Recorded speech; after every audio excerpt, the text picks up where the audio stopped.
लंका का भयंकर राजा रावण महाकाव्य रामायण की सबसे पेचीदा कहानियों में से एक है। उसके कई क्वालिटी में से एक उसका 10 सिर है। ये प्रमुख लक्षण शारीरिक उपचार नहीं है, ये हैं उनके व्यक्तित्व, बुद्धि और दोषों के झलकियां अर्थ रखते हैं। ये रावण के चरित्र की आकृति और मानव स्वभाव, चित्र और अभिलेखों पर शाश्वत पाठों का प्रतिनिधित्व करते हैं। इस कहानी और 10 सिरों के मूल्य निर्धारण के माध्यम से हम उन मूल्य निर्धारण को खोजते हैं। कई साल पहले भारत में ऋषि विश्रवा और उनकी पत्नी कौशल्या के घर एक बेटे का जन्म हुआ था।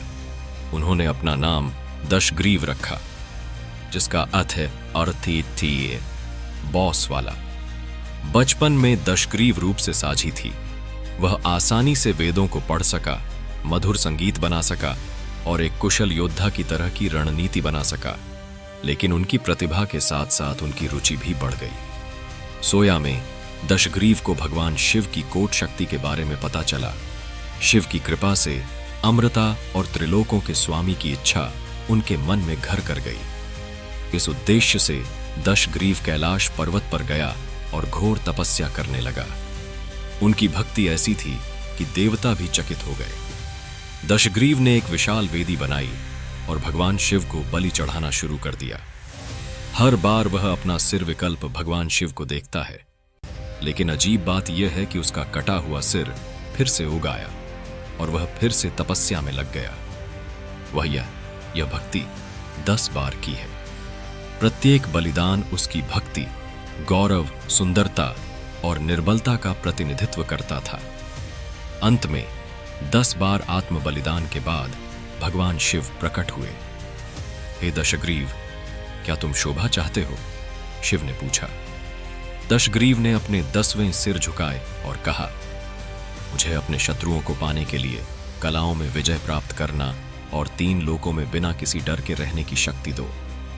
भगवान शिव ने उनकी भक्ति से प्रसन्न होकर उन्हें यह श्रृंगार दिया और उनका नाम रावण रखा गया, जिसका अर्थ है दूसरों को रुलाने वाला, क्योंकि उनकी शक्ति और शक्ति लोकों में शांत थी। उस दिन से रावण ने लंका पर एक शक्तिशाली राजा के रूप में शासन किया। रावण के 10 श्रीमान उसकी शक्ति और बुद्धि का प्रतीक बन गए हैं और उनके साहस का बोझ, जो एक दिन के पतन का कारण बना है। आइए इन सिरों के अर्थ को गहराई से देखते हुए, रावण का प्रत्येक सिर उसके विशाल ज्ञान का प्रतीक है। पवित्र वेदों से लेकर ज्योतिष तक, शस्त्रों से लेकर संगीत तक, रावण की प्रतिभा बजोड़ थी। ये सिर उनके अपार ज्ञान और जिज्ञासा का प्रतीक हैं। ये सिर रावण के मानवीय गुणों का प्रतिनिधित्व करते हैं, जैसे वासना, क्रोध, लोभ, भ्रम, अभिमान, तृष्णा, स्वार्थ, भय, द्वेष और अस्तित्व। इन गुणों के कारण रावण एक मानवीय चरित्र बन गया, हालांकि उसे राक्षस राजा कहा जाता है। रावण के 10वें सिर न्याय, धर्म और अधर्म के बीच चल रहे संघर्ष को गले लगा रहे हैं। हालांकि वह शिव का भक्त था, लेकिन उसके शिष्य और शिष्य ने अंत में उसे नष्ट कर दिया। 10 प्रमुख 10 दिशा निर्देशों का प्रतिनिधित्व करते हैं, जो पूरी दुनिया को अपनी इच्छा को पूरा करते हैं। लेकिन असलियत तो वही थी जिसने उसे बेहोश कर दिया और उसके पतन का कारण बना। रावण की कहानी के बारे में एक शाश्वत पाठ के रूप में कार्य करता है। अद्वितीय ज्ञान और शक्ति के होते हुए भी रावण अपनी इच्छा रखता है और क्रोध को नियंत्रित करने में विफल रहता है। रामचंद्र की पत्नी सीता उनके पतन के प्रमुख उदाहरण। फिर भी रावण का किरदार उसके हार के बीच भी गहरा हो गया है। अपनी मृत्यु के समय उन्होंने राजनीति और नेतृत्व के बारे में नारा दिया। इससे पता चलता है कि खतरों के बीच भी उनका ज्ञान शानदार था। आज रावण 10 के प्रमुख मानव स्वभाव के विभिन्न मानक और उनके बीच संतुलन के प्रतीक हैं।